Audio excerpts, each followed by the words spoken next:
కొడంగల్లో రేవంత్ రెడ్డి మాట్లాడుతున్నారు, లైవ్ లో చూద్దాం.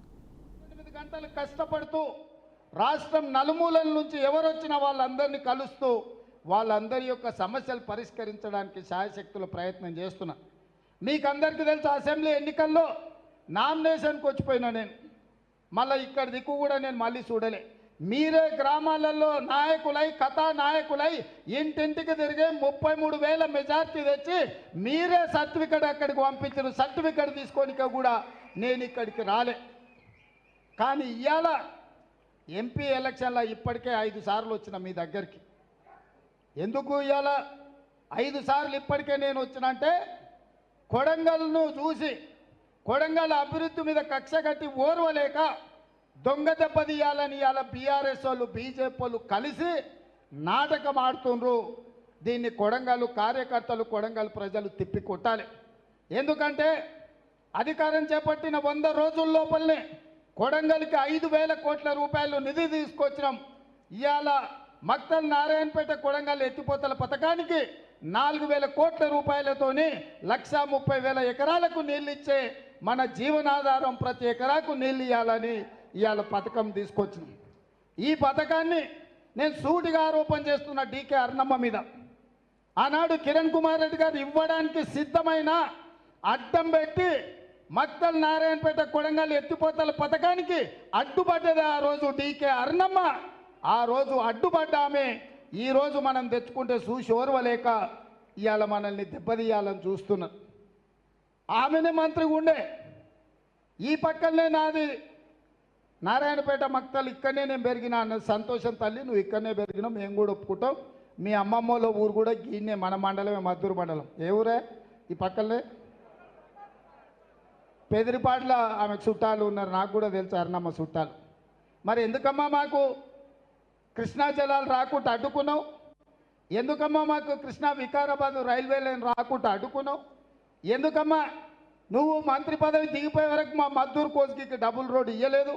ఎందుకమ్మా దామర్కిద్ద నుంచి మా మద్దూరుకు డబుల్ రోడ్ వేయలేదు? ఎందుకమ్మా మా మైపినగర్ నుంచి చించోలి వరకు రోడ్డు గుంతలు పడి 3 గంటలు పట్టేది కోస్గికి రానికి? ఎందుకు వేపియలేదు తల్లి? ఎందుకు మాకు మన్నెగూడ నుంచి గుల్బర్గా వరకు మా రోడ్లు ఎందుకు బాగు చేయించలేదు? మా గ్రామాలలో స్కూల్ ఎందుకు కట్టియలే? మా పాలిటెక్నిక్ కాలేజ్ మేము తెచ్చుకుంటే చాలా రోజులు దాన్ని కట్టకుంటే ఎందుకు అడ్డం పడ్డవు తల్లి? మా దౌలతాబాద్కు మా బొమ్మరాజ్పేటకి ఇవాళకి జూనియర్ కాలేజీలో మొన్న నేను వచ్చి తెచ్చుకునే వరకు ఎందుకు ఇవ్వలే తల్లి? కోస్గిలో మా మహిళా డిగ్రీ కాలేజీని ఎందుకు ఇవ్వలే? ఇవన్నీ ఇవ్వకపోయినా ఆమె నేనేదో కక్ష కట్టినా అర్ణమ్మ గారిని నేనేదో అవమానిస్తున్నాను అంటారు. అమ్మ తల్లి, నేను ఈ రాష్ట్రానికి ముఖ్యమంత్రిని. ఈ మహబూబ్నగర్ జిల్లాలో నాకు శత్రువులు ఎవరు లేరు, నాకు ప్రత్యర్థులు కూడా ఎవరు లేరు. శత్రువుతో చేరి శత్రువు చేతులను కత్తి దాకని మాత్రమే చెప్తున్నా. శత్రువు ఆ కత్తి తీసుకొని పాలమూరు కడుపులో పొడవాలనుకుంటే శత్రువు చేతులను చురకత్తివై మా కడుపులో ఎందుకు ఓడిస్తున్నావు తల్లి అని చెప్పిన నేను. ఇవాళ 10 ఏళ్ల నుంచి మీ నరేంద్ర మోడీ ప్రధానమంత్రిగా ఉన్నాడు. భారతీయ జనతా పార్టీ ఉపాధ్యక్షురాలుగా, జాతీయ ఉపాధ్యక్షురాలుగా నువ్వు ఉన్నావు. ఎందుకు మా పాలమూరు రంగారెడ్డి ఎత్తిపోతల పథకానికి జాతీయ హోదా తీసుకురాలేదని నేను అడిగిన? ఎందుకు మా కృష్ణా వికారాబాద్ రైల్వే లైన్ పూర్తి చేయలేదని అడిగిన? ఎందుకు Mahabubnagar Raichur road national highway అయితే పనులు పూర్తి కాలేదని అడిగిన? ఇవే కదా నేను అడిగిన. ఇవాళ మాకు అవకాశం వచ్చింది చేసుకుందాం అంటే మళ్ళా నువ్వు నరేంద్ర మోడీ చేతిలో కత్తివై ఇవాళ మా పాలమూరు కడుపులో ఓడుస్తుంటే వద్దు తల్లి అని చెప్పిన. నాకు నీకు పోటేంది తల్లి? ఏంది నీ దగ్గర ఉన్నదేంది? నేను ఆశించేదేంది? ఈ రాష్ట్ర ప్రజలు నన్ను ఆశీర్వదించి రాష్ట్రానికి ముఖ్యమంత్రి చేసినారు.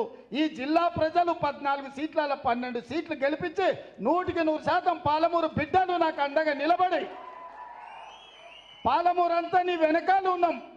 నువ్వు కొట్లాడు, మేము నిలబడి నిన్ను ముందుకు నడిపిస్తామని పాలమూరు అంతా నా ఎంబడి నిలబడ్డది. నాకు నీ మీద ఎందుకు అసూయ ఉంటుంది? నీ మీద ఎందుకు కోపం ఉంటుంది? మీ మీద ఎందుకు ద్వేషం ఉంటుంది? నాకు నీకు పోటేంది, పొంతనేందమ్మా?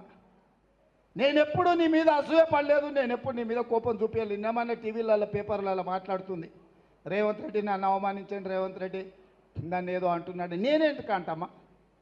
ఏముంది మీ దగ్గర నేను అసూయ పడడానికి? నీ సొంత గద్వాలనే మన ఎన్నికల్లో నువ్వు పోటీ చేయలేదు, నీ పార్టీ తరఫున పోటీ పెడితే 7,000 ఓట్లు వచ్చినాయి, డిపాజిట్ జప్తు అయిపోయింది నీ గద్వాల్లో. నీ సొంత ఊర్లోనే డిపాజిట్ పోయినాక, నీ సొంత ఊర్లోనే నీ సొంత పార్టీ ఆగమాగమైనాక నేను ఆవిడ మీద ఎందుకు బాధపడతా, లేకపోతే ఆవిడ మీద ఎందుకు కోపం పడతా?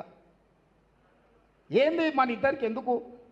ఈ జిల్లాలోనే స్పష్టంగా చెప్తున్న మీడియా మిత్రుల ద్వారా, ఈ మహబూబ్నగర్ జిల్లా పాత ఉమ్మడి జిల్లాలో నాకు ప్రత్యర్థులు లేరు, నాకు శత్రువులు లేరు. ఎవరైనా ఈ పాలమూరు బిడ్డలే, ఆ పాలమూరు బిడ్డలు ఈ ప్రాంతం అభివృద్ధి కోసం సహకరించాలనేది నా ఆలోచన తప్ప నాకెవరి మీద ఎలాంటి ద్వేషం లేదు, నాకు ఎలాంటి కోపం లేదు. నా పట్టుదల అంతా ఒక్కటే, లేక లేక ఒక అవకాశం వచ్చింది. ఈ అవకాశం జారవిరుచుకుంటే మళ్ళీ 100 ఏళ్ళైనా ఈ పాలమూరుకి ఇట్లాంటి అవకాశం రాదు. 75 ఏళ్ల కింద మొట్టమొదటి హైదరాబాద్ రాష్ట్రానికి బూరుగుల రామకృష్ణారావు గారు ముఖ్యమంత్రి అయితే మళ్ళా 70 ఏళ్ల తర్వాత ఇవాళ మన పాలమూరుకు ఒక అవకాశం వచ్చింది.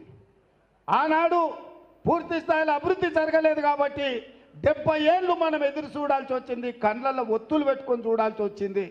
ఇవాళ 70 ఏళ్ళ తర్వాత వచ్చిన అవకాశాన్ని కొంతమంది కుట్రలు కుతంత్రాలతో దెబ్బతీయాలంటే మీరందరూ చూసుకుంటూ ఊరుకుంటారా అని కొడంగల్ కార్యకర్తలు నేను అడుగుతున్నాను. ఇవాళ ఈ అవకాశం సద్వినియోగం చేసుకోకపోతే ఇవాళ మన కొడంగల్ను, మన పాలమూరును మనం అభివృద్ధి పదం వైపు నడిపించకపోతే రేపు ఇంకెవరిని అడుగుతాము, ఎవరి దగ్గరకు పోతాము? ఆయన ఆశతోని 2009లో తెలంగాణ వస్తుంది, పాలమూరు బాగుపడుతుందని చంద్రశేఖరరావును గెలిపిస్తుంది. పాలమూరులో ఊరు లేకపోయినా, పార్లమెంటులో నోరు లేకపోయినా కేసీఆర్ను ఎంపీకి గెలిపిస్తే గెలిచిండు. గెలిచిన తర్వాత తెలంగాణ వచ్చింది.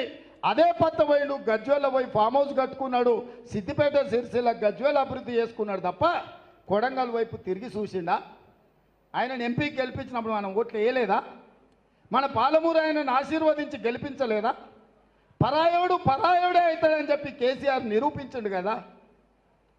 ఈ పాలమూరు మీద ద్వేషంతో, సౌతి తల్లి ప్రేమతోటి 10 ఏళ్ళు ముఖ్యమంత్రి ఉన్నా కల్వకుర్తి పూర్తి కాలే, నెట్టంపాడు పూర్తి కాలే, కోయిల్ సాగర్ పూర్తి కాలే, జూరాల పూర్తి కాలే, ఏ ప్రాజెక్టు పూర్తి కాలేదు, ఏ ఎకరాకు నీళ్ళు ఇవ్వలేదు. పాలమూరు రంగారెడ్డి ఎత్తిపోతలని కమిషన్లకు బలైపోయింది. ఎక్కడిదక్కడనే ఆగం. మక్తల్ నారాయణపేట కొడంగల్ను నేను జీవో తెస్తే 10 ఏళ్ళు దాన్ని దొక్కిపెట్టిండు. ఇవాళ మళ్ళీ మనం దాన్ని బయటకు తీసి ఇవాళ పన్నులు మొదలు పెట్టుకున్నాం. అందుకే ఇవాళ ఈ కొడంగల్ కార్యకర్తల సమావేశంలో నేను ఒక మాట చెప్పదలుచుకున్నా. ఈ పార్లమూరులో ఈ 5 ఏళ్ళు ఏ ఎన్నికలు వచ్చినా నాకు అండగా నిలబడండి. రాబోయే 100 ఏళ్లకు సరిపోయే అభివృద్ధి చేసే బాధ్యత నేను తీసుకుంటా.